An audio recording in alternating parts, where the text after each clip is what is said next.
Okay, so we have created a folder. We have created a folder lab assigned 13. Now go ahead and launch Photoshop, and you can actually open up those images either through Bridge. There'll be 3 images that you need to get from public folder on a server. And I moved them already to my images folder. So I have female, I have peacock, and I have the telescope. What we're gonna start with would be, we're gonna start with the first one would be the peacock. So you can go ahead and open peacock in Photoshop. And if you can see, some things about this image, it's not very vibrant. It doesn't have good contrast. Now, for those who have worked with, how many of you have worked with curves before in Photoshop? Okay, not many, nobody.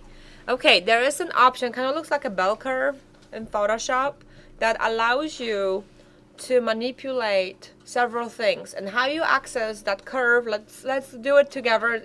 All of this, what we're gonna do are adjustments, and we're gonna do adjustments to this image specifically. Okay, so now if you go image, adjustments, and then you go to image, adjustments, and you see curves, the shortcut for it is Command M. So if you're looking at the curve right now it's straight line, and in the bottom you have, it's telling you it goes from dark to light. And so this side, the bottom side of the curve, deals with contrast. The shades, the shadow, the dark areas in your image. Then the top part, in this case, it deals with the highlights, the lightest area. So the image is really flat.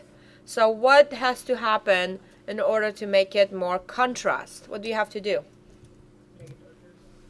Right, so you have to adjust the curve, right? So if we adjust the curve, first of all, you can if you click on the curve, it will create a point. Now, if I just click in the middle of it and I move it up and down, you can see if I go up towards the light, it's gonna make the image lighter.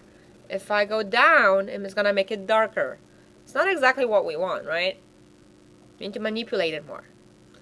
So if I move my curve, let's say I'm gonna move the bottom, I move my little point holding the mouse towards the bottom. I'm gonna make I'm gonna make it a little bit darker, okay? And then the top, I'm gonna make it lighter. It's gonna create more contrast in my image. You see, I already created more contrast in my image. Now, I'm not gonna save this setting because I just wanted you to know this. We're gonna do other things. So cancel that out. Now go ahead, go to your layers, and what we're gonna do, we're gonna duplicate the layer.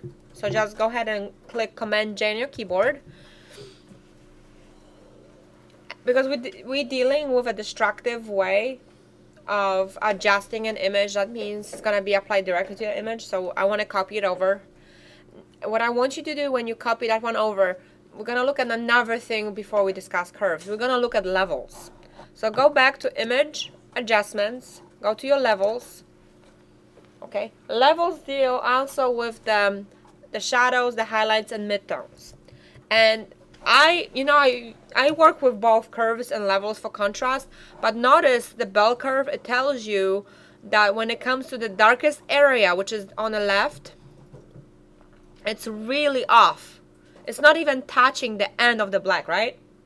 So if I drag that slider towards the last point on it, you can see that the image has come up more contrast. It gives it more contrast. Now, if I go on the opposite side and I drag my highlight towards the beginning, it adjusted. Right now, we adjusted our contrast already. We adjusted our highlight right now, and we adjusted our shadow, okay? Because our shadows were not dark enough. So what this tells you is how to adjust our highlight and shadows. And typically when you shoot pictures or you take any picture, check out the levels and see if something is off balance, because it needs to touch the end and the beginning of the curve, okay? Now the middle is the mid-tone. Unless there's a good reason to touch it, I will leave it alone. Okay, because you notice if I touch it, it's just gonna affect it not really nicely, right? Kind of makes it flat. So I usually leave the midtone alone. You can also have output levels, which deal again with your shadow and your highlight, which you adjusted on top. Now here you also have presets. So you can actually do presets, which I don't think I ever used presets before. I don't think I did. And right now we work with the channel RGB, so it affected all our colors. But you can actually go into red. And let's say if this image needs a little bit of red, so actually I'm removing red by going the slider, and I'm adding red, moving this way, you see? So if you think image needs to be red, you can move the slider. If I'm moving towards the middle, it's going to add more cyan. Okay, so I move mine. So go ahead to channel red. Change that first number from 0. Just move it a little bit towards the curve. Maybe around 10. Then go ahead and select from the channel. Select green. Okay, and now we can see what it is doing. See, if I move green away, it comes out purple, right? And if I move it towards the middle, it's going to be more green. And midtones as well. It's just going to affect the midtones. So the color that we're working with will affect either highlights on your shadows, and it's if you're removing the color, it's going to be the opposite on the color wheel, or opposite color. So once we have this one, I actually didn't move anything on the green, so I left the green alone. Then we have blue. Okay, if I look at this, if I'm moving towards, it's yellow. It's always like that, okay? So yellow. So more blue or more yellow. So I'm going to adjust this, both sides. I'm adjusting this one to 7. So I'm adding more yellow. And I moved this one, the last slider on my highlight, because we're working with highlights here, to like 5. It was 255, right, originally, so I just moved it to 250. So those are my measurements. Let's go through the whole thing. Blue is 7, and then 250. Green is not touched at all. Red is only 10 in the shadow. Okay, so do okay. And you can see that image is pretty green. It looks better than it was, and you can unclick it, but it's still really green. It's like too green. That's okay, because now what we're gonna do, we are going to work in add another color on top of this, and work with curves to kind of do similar thing than levels. So in this case, we're gonna work with non-destructive way using the adjustment. Bless you. Adjustment layer in your layers. So go ahead and go to curves on here. So go back to your layer, select curves. So this is what you have to do for your, so the curve comes up. Now notice here, again, we can, you can also have an option of different presets. And I honestly never use those presets.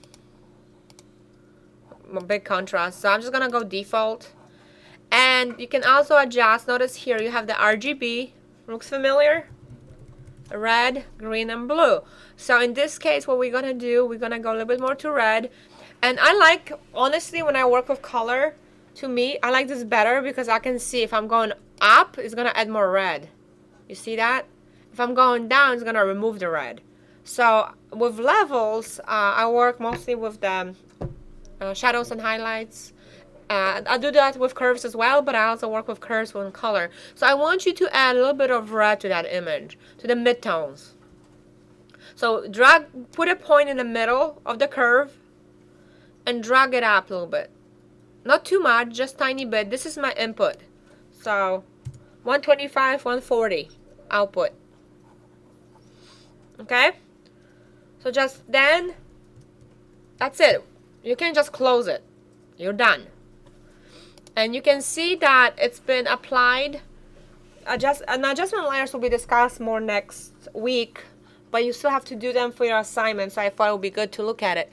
What they do is they work in a non-destructive way where you can actually always delete it. It's not applied directly to the image, it's applied on top of the image as a separate layer. Now I want you to see something too with the adjustment layers. You can always edit it, it's live, so you can double click and you edit it. Okay? So if I want to change it, I can. You cannot do this with the regular adjustment because it's permanent. Now I want you to see something on the bottom here. You see that little line here? This line is important. This little box adjustment layer, because if you have different images you bring into this, it's gonna adjust everything unless you click this apply to that only one layer. So if you bring, like when you have to cut different images out and you bring them over here, this adjustment layer will affect anything underneath it unless you click this. Then it's going to be applied only to that layer. Let me show you what I mean with that. So if I want to bring an image here, and I'm just going to show you, so you don't have to do this. The little bubble that I have. Oh, actually, maybe don't double click in it. That's not a good idea.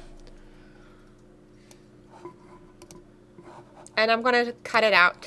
I'm just going to do very bad selection right now because I just want to have, oh, no, maybe not cut it like this. Come out. I'm just going to put it here in a different layer. And you notice it's on top, but if I move it underneath it, okay, notice this. Just move it. Cannot move it much. Now, notice everything is affected, right? Everything on the curves, that curve, that what we just did, is applied to anything. But let's say, for example, I want it to be applied only to one thing. I can move it up above it, okay? Or I can double click on my adjustment layer and then click this adjustment affects only the layer below. So it won't affect every layer below it. Just keep that in mind because it's gonna save you. You're gonna think like, what happens to my adjustments? Because you need to click on that. So it's only one layer, doesn't affect them all. Now another thing we're gonna do with we can add another adjustment layer. Let me delete the bubble, and we can add another one on top of the layer or even on top of the curves. So we want to make it more vibrant. So let's look at another adjustment layer called Vibrance. So go ahead and choose adjustment layer from your layers and select Vibrance.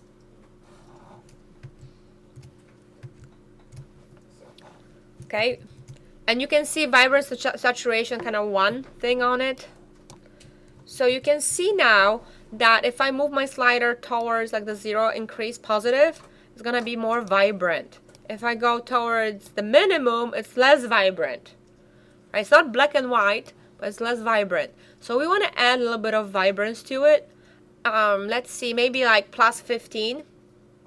Now if you think the saturation needs to be more, if you want to make it really saturated, which we will, let's make it plus 15 as well. So we at the same time we're making it more vibrant and more saturated.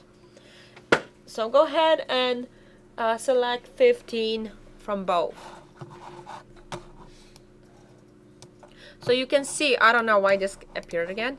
You can see in the layers that there is a little, and you can close that property, little arrow saying that this is only applied to the layer below it. So if you uncheck it, you can kind of see what we've done. So we made it more vibrant. At this point, we want to check the image size.